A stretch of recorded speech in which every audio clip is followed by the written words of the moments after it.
the amount of nitrate in celery in Dallas versus New York or Chicago was 50 to 80 times different.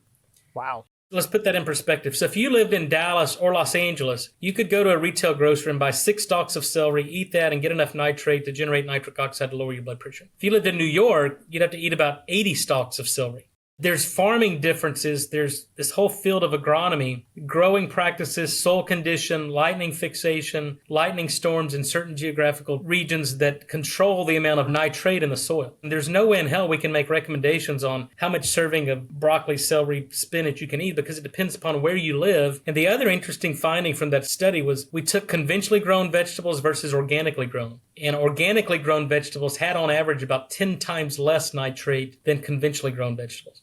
Interesting. And so you cannot eat enough organic vegetables to get enough nitrate to fuel this nitric oxide production pathway. And if you think about that, to get an organic label in the U.S., obviously you can't add herbicides or pesticides, but there's restrictions on adding nitrogen-based fertilizers to the soil. Without nitrogen, these vegetables can't assimilate other nutrients. They don't convert it to nitrate. So that creates a conundrum, right? Because I think organic is extremely important because we certainly don't want glyphosate and all these other herbicides or pesticides on the food that we eat. But we have to add nitrogen to the soil in order to give these plants the nutrients they need to assimilate not only nitrate, but other nutrients.